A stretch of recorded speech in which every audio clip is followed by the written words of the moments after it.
গো আমাদের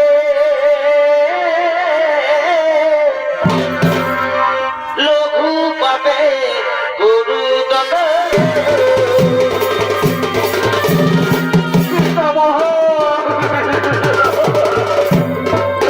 এই অভিশাপ তুমি ফিরিয়ে দাও পিতামহ।